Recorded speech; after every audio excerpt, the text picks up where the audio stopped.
Q4FY25 earnings call.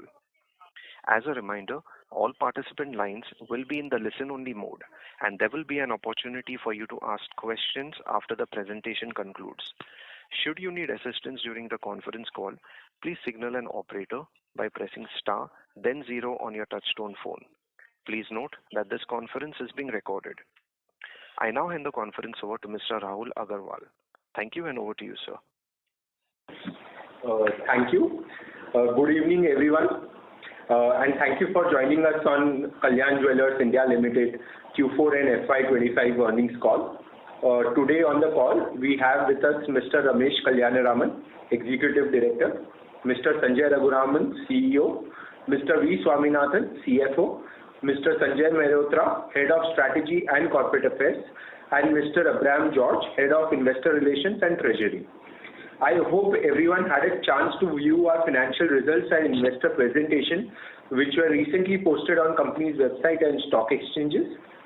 We will begin the call with opening remarks from management, followed by an open forum for Q&A.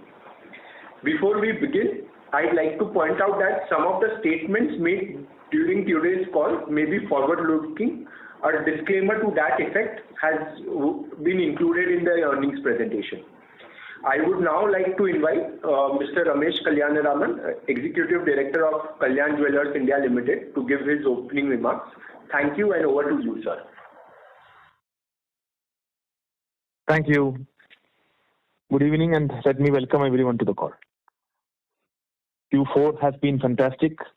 We ended the financial year on an excellent note. The consolidated revenue and PAT growth for the quarter has been approximately 36%. Standalone business recorded revenue growth of 38% and PAT growth of around 41%. For the full financial year, we recorded a revenue in excess of 25,000 crore and a PAT of approximately 714 crore. At the beginning of the last financial year, we had kept certain targets around showroom network expansion and debt reduction. We launched 76 Kalyan showrooms and 60 Candere showrooms in India, and our first showroom in the US during the last financial year. The year also saw a reduction in debt in India by around 250 crore. Even though our objective was to reduce non-GML during the year, the reduction of debt has been done mostly in the GML due to the temporary disruption around GML in India over the last 3-4 months. With situation slowly returning to normalcy, we expect to swap position and reduce non-GML levels over the near term. Total debt reduction over the last 2 years stands at around 520 crore. In line with our announced dividend policy, Board of Directors has recommended a dividend of approximately 150 crore, payout in excess of 20% in the net profit generated during FY 2025. As previously communicated, during the ongoing financial year, we plan to open 170 showrooms across Kalyan and Candere formats and plan to reduce debt in India by another 350 to 400 crore. Let me spend some time on our omni-channel platform, Candere. As I indicated earlier, ever since we made Candere a wholly owned subsidiary, we have been infusing fresh talent at the senior management level and have been working on creating a totally refreshed merchandising strategy, brand identity, and omnichannel rollout plan. Now, with 73 active Candere showrooms, we have finalized the launch plan for the nationwide campaign for Candere. We have held back the official launch of the campaign given the recent Pahalgam incident.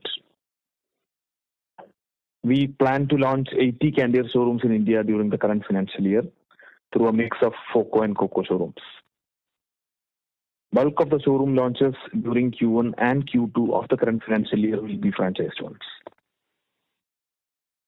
We expect Candere to be profitable at that level during the current financial year.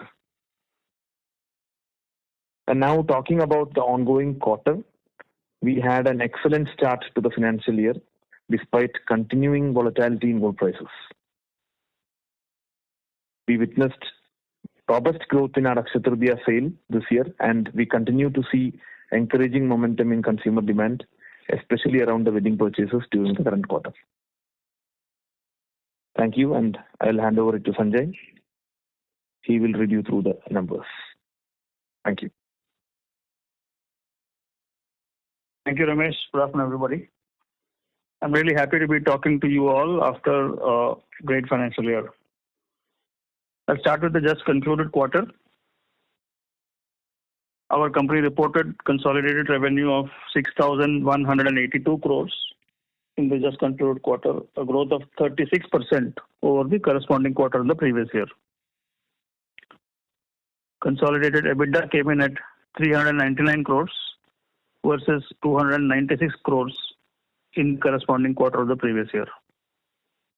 And consolidated profit after tax came in at 188 crores versus 137 crores during the corresponding quarter of the previous year.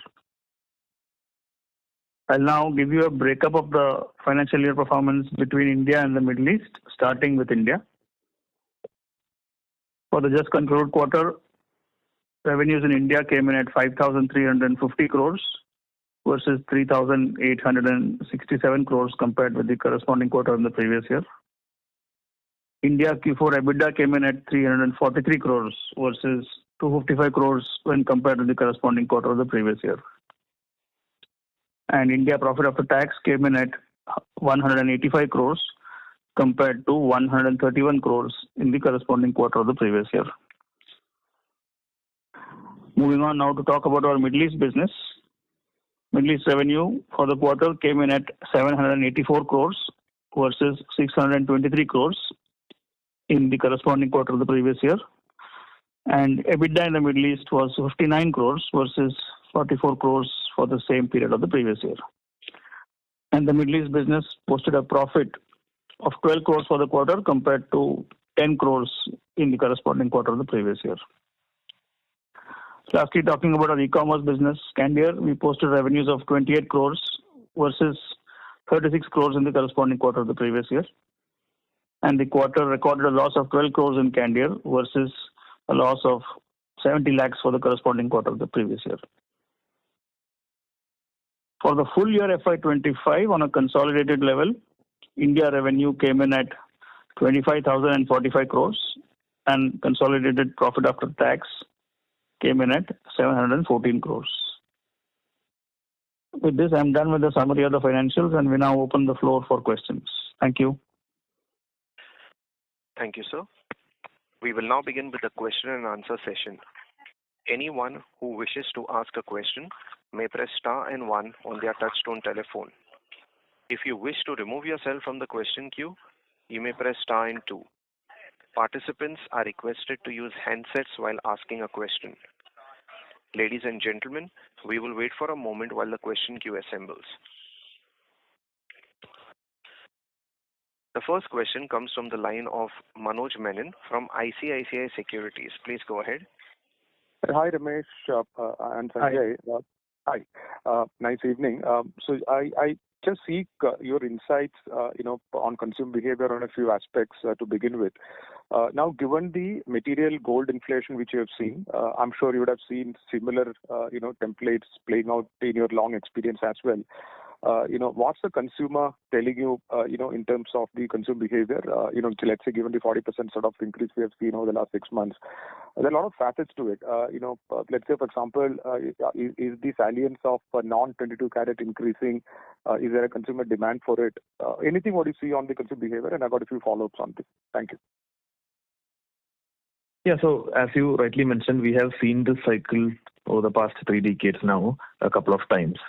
So whenever the gold price increases, the demand per se, what happens? People take a pause, people see where the gold is, the price is going, and then they either postpone or prepone the purchase according to the occasion. So demand per se, there is no issue. I told you, Akshaya Tritiya was also strong, footfalls are strong, SSGs are strong even for Akshaya Tritiya. But yes, the inventory composition, etc., on 18 carat, 22 carat, again, the heavyweight versus lightweight versus midweight products, these kind of things we keep on changing when we have a 30% plus price increase for the commodity, which is again a constant process. It's not an overnight thing.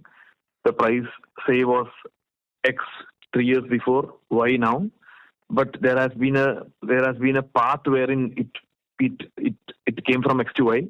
So constantly we work on the composition of inventory in terms of 18 karat, 22 karat, lightweight jewelry, midweight jewelry, heavyweight jewelry, etc. Understood. Ramesh, understood the composition of the, let's say, on the weight side of it, understood that aspect. But on the 18, 14, 22, is the consumer, or let me put it differently. So can a common consumer make out, let's say somebody is wearing an 18 karat or a 22 karat? No, nobody can make out because the product is the same. Okay, so it's not about whether people know or not. It is about their personal satisfaction whether it is a 22 karat versus 18 karat or 14 karat. So as of now, plain gold we don't do in 14 karat. Diamond jewelry, it was earlier done in 18. Now it is mostly done in 14. Plain gold jewelry was only 22 and 18 karat was only for certain stylized products, wherein Gen Z products. But now 18 karat is there for even staple products. We have started keeping 18 karat in certain markets. But certain markets like Tamil Nadu, it is still very tough to crack an 18 karat. People still buy 22 karat. 18 karat is only for Gen Z products. So it is upon market to market, and we cannot just give you a blanket answer. Understood. Loud and clear. I'll take it separately.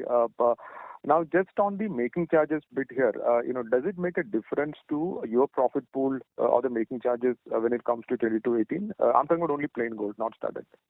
No. So we will actually our profitability is on the cost price of the product which is made, and then selling price is the making charge, right? So our margin is only regarding the making charge. So we, as a percentage, we will not compromise on our making charge at all. In fact, 18 karat will have a bit more profitability than the 22 karat. Understood. And if I may, just quickly a second, and then I'll come back in the queue. So historically, my understanding, I just want to stress test a hypothetical understanding from the past that whenever gold has seen material inflation, the ability of the salesperson to actually upsell a studded is far better, is what conceptually what I have been told in the past. That when a consumer says, look, for buying a 10 grams, I had to let's say, shell out 100,000 rupees, right? I mean, kind of, so, and wherein that upgrading helps you capture far better gross margin. Is the hypothesis correct? And is it happening on the ground? Yeah. So studded conversion becomes easier when the gold price is very high. Very simple reason, because customer comes with 1 lakh rupees. Okay, for example, if it is plain gold, he or she will end up buying 10 grams, right? Approximately, I'm telling you. So earlier they could have bought 13-14 gram, which is now they are able to buy only 10 grams with the same budget. So customer might not get the same product which was there in his mind, because volume wise they would have cut by around 30-35%. But when it comes to studded, at least 40-50% is taken care by the stone. So only the gold, rest of the gold where this volume issue is coming. So for studded product, the perception of the customer for what he or she should buy versus what reality is will be more closer than the plain gold. So it makes us easier to convert to studded when the prices go up. Understood. And one last question for now is, as I understand that the retail prices of, let's say, diamonds are largely flattish versus material inflation in gold.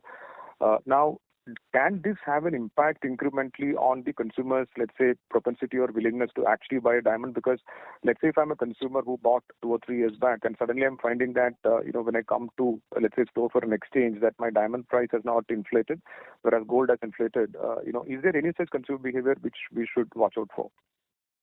Yeah, so again, everybody does not buy in an angle of just getting a price, what you call elevation for a product a commodity which they have bought, right? So even when you buy a diamond jewelry, there is gold quotient in it, and diamond also, it is not that price have been stable for the past 10 years. It has been moving up, right? So 65% in a studded product is also gold, no? So customer first the customer happiness comes for satisfaction of wearing that product. Everything comes behind that. So they have to be satisfied in wearing that product, which is more in a studded when compared to plain gold because the price went up 30-35% in a very short time.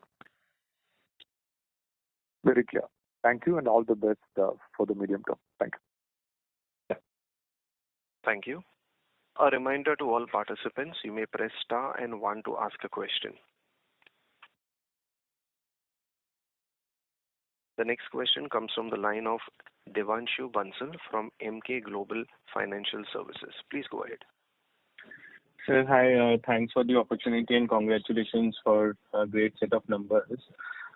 Sir, just wanted to check on the robust demand trends in the current year, right? So you mentioned that Akshaya Tritiya sales were pretty robust. So I just wanted to check, is it like specific day that you are talking about, or is it like whatever 35, 40 days that have been in the quarter? So throughout the quarter, the demand trends have remained robust. So the demand has been robust right from the beginning of the quarter. What I told you is about the Akshaya Tritiya day, and usually what happens, all the offers or the pre-book redemptions, etc., happens 10 days in that Akshaya Tritiya zone, meaning Akshaya Tritiya minus 10 days. Both angles, when you see, the SSGs have been strong, and there has been good momentum at the store level. Understood. And sir, in your initial commentary, you mentioned that the gold metal loan was sort of reduced in FY25. In another way, this is a hedging instrument also. So have we changed our way of hedging recently? What's the outlook there? And secondly, as we understand, there was about 200 bits of increase in interest rate on gold metal loan. And you indicated that there is some relief that has been there. So what is the exact quantum of increase that may be there for the current FY26 year? Yeah, so gold loan interest rates have been increased in the range of 2-2.5%. It has started coming down from the peak, which was at around 5% oddish. So now it's slowly settling down.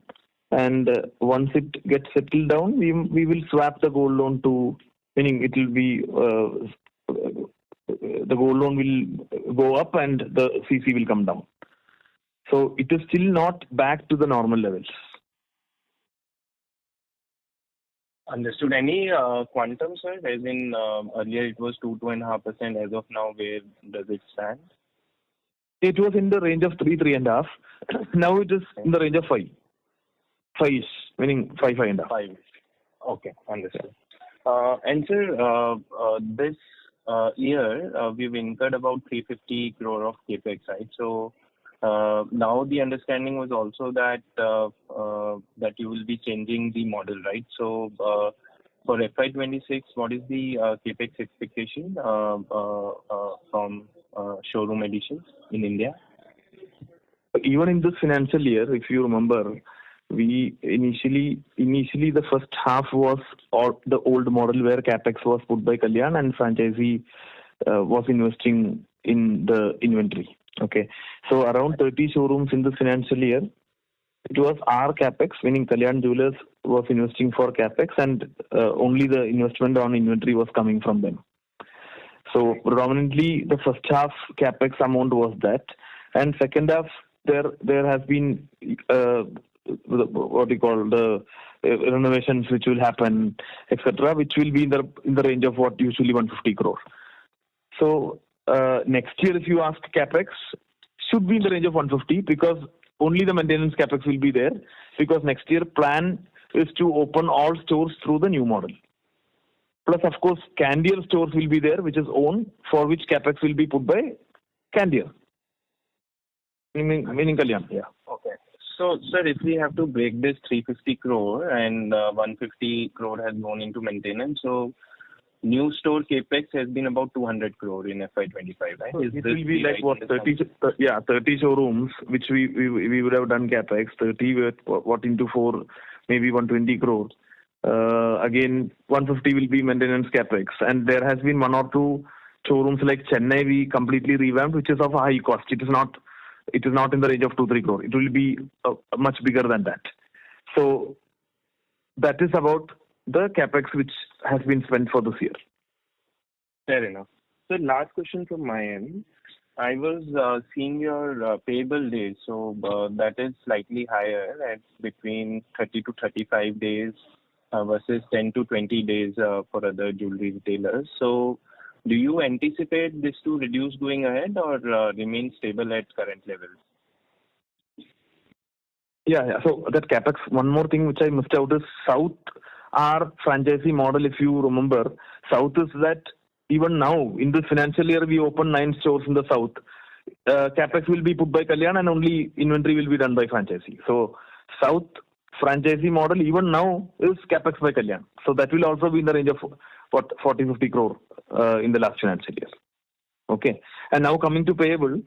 So payable depends upon the inventory which you keep. Okay. If you look at from far, it will be only gold or a diamond. But when you go further into it, in gold itself, there are premium products in gold which has a better margin and better credit days, which is not kept by all brands. So there are brands predominantly keeping only staple products for which the number of payable days cannot be like what we enjoy. There are certain brands who don't keep as much as studded as Kalyan. So if you look at our payable days, it has been only reducing or it has been stable.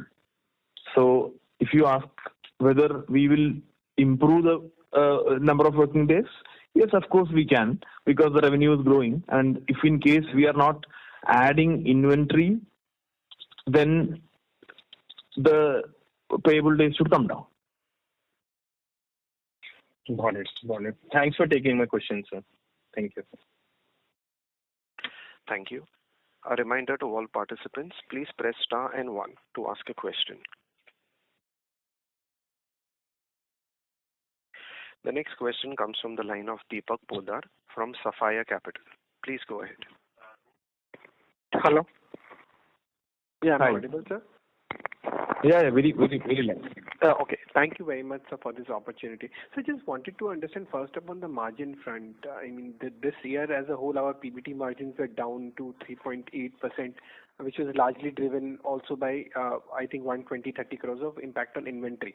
So how do we see the PBT margins for this year, FY26? So if you first of all, as you rightly said, if you negate the 120-130 crore, the PBT margins would have been in the range of 5, right? Approximately 5% for even the last financial year. So the running financial year, it should be slightly higher than that because interest saving can also come because we are reduced our debt. So it should be above 5%. No, so if I adjust 130 crores, your PBT margin increases from 3.8% to 4.3%, right? Yeah. So and Q4 you can see, where in Q4 the PBT margins are in the range of 4.1. Yeah, 4.1. So I think we should target for a PBT margins of in excess of 5%. In excess of 5% for FY26, right? Yeah. Okay, understood. And in terms of debt, you mentioned we are looking to reduce debt by about 300 to 400 crores this year, FY26? Yes, that is the target. Our target for this financial year, debt reduction will be in the range of 300 to 400 crore. No, okay. And how do we see the growth for this year, FY26 as a whole? So for growth, you know that we are opening 90 Kalyan showrooms, out of which 80 plus will be in India. And we have opened 77 showrooms in the last financial year. That revenue, it's not a full revenue which has been absorbed in the last financial year. That revenue should also come. SSGs, Of course, in the last financial year, SSGs were extremely strong. Even if you, for a budget sake, if you reduce SSG a bit than last year, overall revenue growth should be what it should be good. Meaning, I'm sure that you will be able to assess the overall revenue growth. Understood. And we are looking to open around 150 stores, right? Out of which 90 would be Kalyan and remaining would be Candere? Yeah, 90 plus 80. So around 170 is what we are targeting. Yes. Okay. And you mentioned the capex amount. I missed that amount. So what would be the capex amount for this? So I mean, it would be for the next financial year, no? For the running financial year. Yeah, FY26. Yeah. Yeah. So the maintenance capex will be in the range of 150, and south stores, if we open 7 or 8 showrooms, that also can come to around 50 crore because south capex is done by us. And Candere, whatever comes will come. Being our own store, Candere will be done by us completely, inventory plus capex. So somewhat higher than 150. I mean, somewhere around that is what we might. So, no, yeah, 200 for sure, because 200 plus for sure, because 200 will be for Kalyan itself. So 200 plus Candere will be the right way to look at it. And how much would be Candere? 80 stores. What can be the potential? So Candere predominantly will be it's a mix of franchisee and FOCO. So it depends upon how many FOCO, how many COCO. Even if you look at what 50-50, then 40 showrooms will be done by the company. Okay, so into say 1.5-2 crore, it's 80 crore capex. 60-80 crore. That's very clear, sir. I think that's very helpful. That would be it from my side. Thank you so much. Yeah. Thank you. The next question comes from the line of Vidisha Seth from Ambit Capital. Please go ahead. Hi, I hope I'm audible. Thank you for taking my question. I just had one query. On the studied mix, and in continuation to what you responded to the earlier participant's question, just wanted to know what incremental initiatives are you as a brand undertaking to drive this mix in studied? One, definitely you did talk about that conversion becomes easier, but any other initiatives that you'd like to highlight which is leading to this increase in mix? Yes, so studded mix for Kalyan, the major driver for the past, say, 8 to 10 quarters was because the mix of non-South revenue is the major driver because non-South revenue comes with better studded ratio than South. That was the major driver. And of course, on a store level also, we try to improve the studded ratio. We give incentives to staff. We do campaigns around studded. We do promotions around studded. So that is how our studded ratio is improving. Okay, got it. Thanks. That's all from me. Thank you. Participants, please press star and 1 to ask a question. The next question comes from the line of Bhavya Gandhi from Dalal and Broacha Stockbroking. Please go ahead. Yeah, hi. Thanks for the opportunity. Hope I'm audible. Hello. Yes, please go ahead. Yeah. So just wanted to understand how is the renewals of franchisee taking place? Because I believe we started somewhere in June 22, and the 3 years our franchisee agreement gets over, right? So if you can throw some light on that. The lock-in is for 4 years. Okay, lock-in is for 4 years. Any early renewals are we seeing at the moment, or how is it? No, they don't have to renew. No, 4 years, there is no renewal. No. Once the franchisee agreement ends at the end of 4th year, how is it? The agreement is for 9 years. So 4 years is a compulsory lock-in. Okay, 4 years is the compulsory lock-in. Okay, yeah. Got agreement it. is for 9 years. So they don't have to do anything after 4 years. Okay, got it. Fair enough. Just wanted to also ask you on the gold price impact. So, I mean, because you've been there for last 3 decades. So, what typically happens to the absolute revenue and EBITDA when there is a gold price falling scenario? Let's take an example of 1 lakh becoming 90,000. So, in that case, I mean, demand will not start picking up immediately, right? So if you can just help us explain how does the numbers look like when there's a downward gold price scenario? No, customer, you should look at through the customer point of view. Customer comes not with a volume in mind. They come with a budget in mind. So the customer, the first question which our sales team will ask a customer, of course after welcoming and stuff, will be the budget of the product which they want to buy. So if they say 5 lakhs, the sales team will start showing product from 6 lakhs or 7 lakhs or something, so that then they can upsell a bit. So, but customer comes with a budget in mind. So when the gold price comes down, automatically volume goes up. So because they can buy only for the amount which they have in their hand. Got it. And in that case, does the studded ratio get impacted? Studded ratio when the gold price comes down, you mean? Yeah. So you should understand that the gold price is now is 30% upwards over the last 1 year, right? Before that also, it is nothing related to, it becomes easier when the gold price is very high for conversion. Okay. That's it. But organically itself, all of us know that there is an inclination to studded for the young generation. They see Polki, diamond, and precious, uncut, etc. And organically, there's a driving force to studded. And sales team, they will push for studded because they have been incentivized that way. But when the gold price is very high, conversion becomes much easier than when it is low, because the customer, when they have a perception in mind that for 1 lakh they will get a product, that product in size will not be too much different if they buy a studded, because studded takes care of 40% of the product.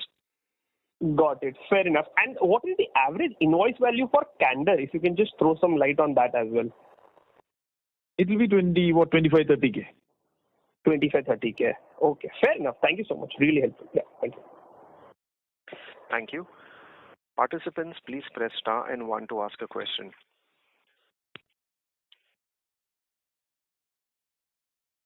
The next question comes from the line of Pallavi Deshpande from Samiksha Capital. Please go ahead. Yes, sir. Thank you for taking my question. Just one here on the borrowings. We're not seeing a decline and we're seeing a high cash balance. If you can just explain that. Can you repeat the question once more? It's the borrowings, they're not declining as guided, and the cash has increased. So just wanted to understand, what am I missing? So two things. One is that in India, if you look at the debt level have come down by 250 crores. Concall, you might not see a huge difference because Middle East, the debt would have increased. So predominantly what happens is when gold price move up, GML level tend to increase as bank revalue the loans at the end of the period on the prevailing gold price. So actually, given the sharp rise in gold price during the second half of the last financial year, GML should have ideally seen a noticeable increase. But since we reduced our GML loans by around 250 crore, the total GML is seen as 250. So GML loans we have reduced by a much higher proportion. But you see only 250 because the banks have revalued the GML with the current gold price. So in the Middle East, we have not done any reduction in GML from our side, and hence you see the increase in level of GML driven by the increase in underlying gold price. Right, sir. So the other part would be that, we were planning to decrease the non-GML actually, right? Because that was cheaper for us. So that was because of the uncertainty around GML. No, I told you last 2-3 months, GML had a huge turbulence because of other reasons, right? So there was GML, the uncertainty around GML, especially over the last 1 or 2 months. That is why the GML limits was not reduced. Okay, and once the situation is back to normalcy, we can immediately swap it. Now, what would be the guidance for and why is the cash balance so high? Cash balance, okay, I'll check the cash balance, but what I saw was it's only a difference of 60 crore increase in Middle East. That is predominantly because the cash is going and sitting in the gold loan, right? Because we'll have to pay money. Right.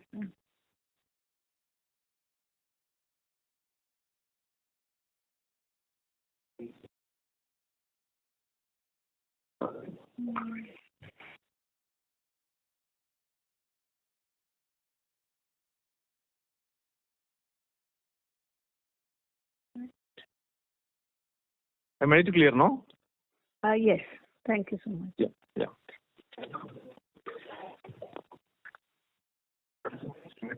I'm going to ask.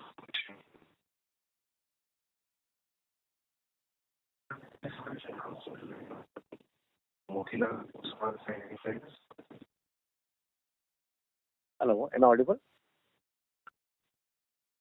Yes. Hello. Yeah. I'm able to hear. Yeah, sure. So my question is on the Candor. Since we plan to open around 80 stores next year, correct? So which all market so far we have seen success for this model, and considering we are doubling the store count to next year, any target markets where you think that the rollouts will be faster, and typically what kind of a gross margin or unit economics you can expect that once you see the mature stores will reach, what kind of unit economics you can expect from Candor? So, Candor on an ideal situation, on a matured store or maybe a closer to maturity store, the stock turn should be in the range of 2%. Margins, you know that it is in the range of 30-35%. Okay, that is the a store which is almost matured. That is the store economics. Okay, margins will be what 30-35%, and stock turn should be in the range of 2. Now about expansion, our primary focus will be metro, tier 1 and tier 2 locations. We are not pinning down any particular metro to focus more. We will be expanding across the country, and right from when Candor is a wholly owned subsidiary, we have been constantly infusing talent across the senior management and the other areas where like marketing and stuff. And again, merchandising strategy is also completely revamped. Now we are very clear on how the brand identity should be. Strategy is also laid. We were almost about to launch the campaign, wherein once we launch the campaign only we can expect footfalls and things will come to where we want. But because of the recent incident, we actually pushed the campaign. But our target for this financial year is to make Candor profitable at PAT level. Does that answer your question, Naveen? Sure. And typically, what is the studded mix for Candor? At a store level, it is 70% studded. 70%. Yeah. And typically, what is our store size? And is like, are we also thinking to use e-com channel also for this platform going ahead? Yeah, it's an omni-channel. So now the Candor showroom size will be in the range of 1,500 square feet. And of course, it's an omni-channel wherein it is not only dependent on store, but we need online platform also to help drive footfalls to the store. Sure, sir. Yeah, thank you so much, sir. That's all from my side. Yeah. Thank you.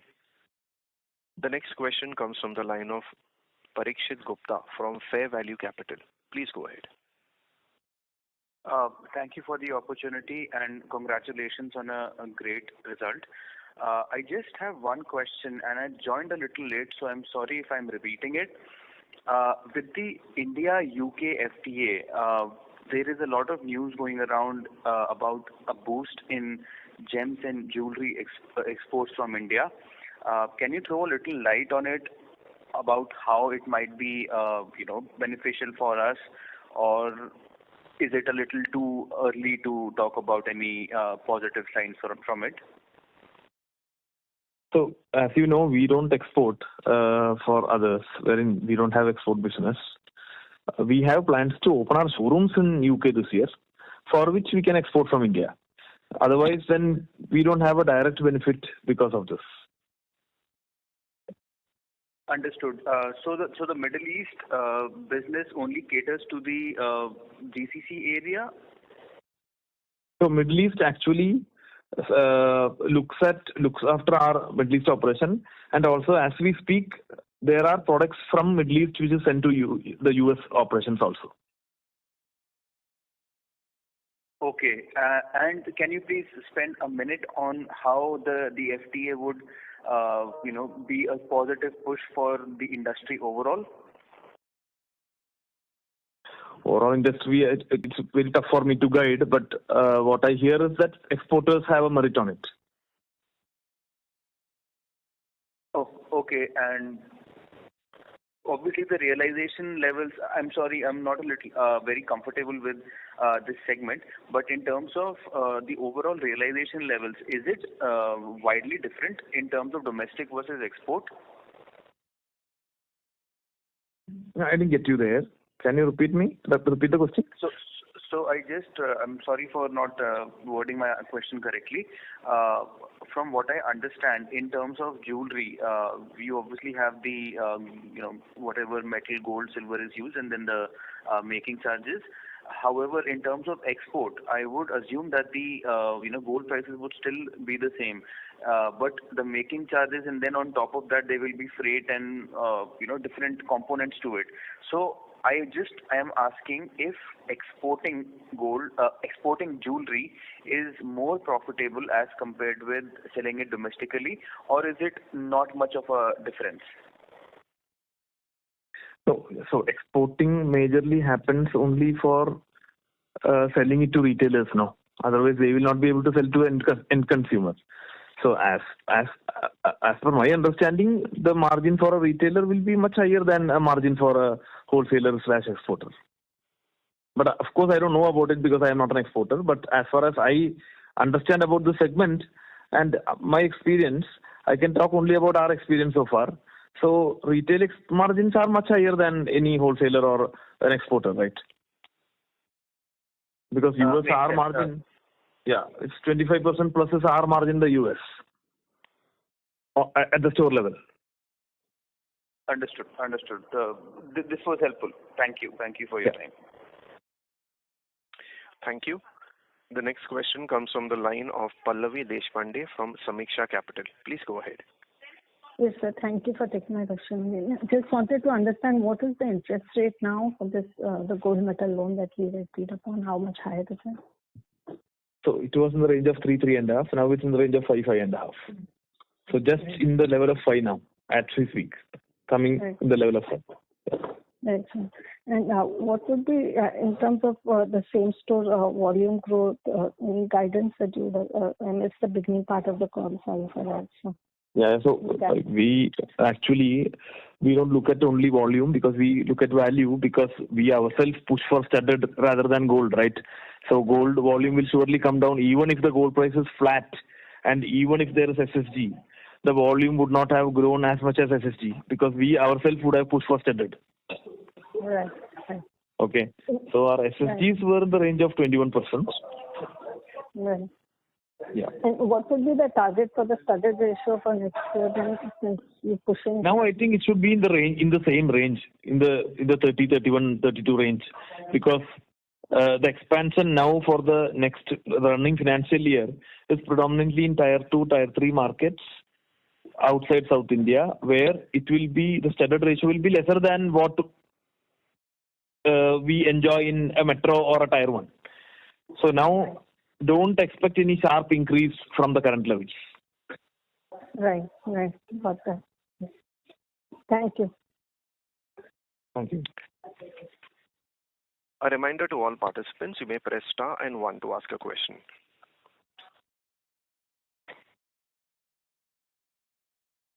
Ladies and gentlemen, as there are no further questions, I would now like to hand the conference over to Mr. Ramesh Kalyanaraman to give his closing remarks. So thank you very much, and a good day. Thank you, sir. Ladies and gentlemen, on behalf of Kalyan Jewellers India, that concludes this conference. You may now disconnect your lines.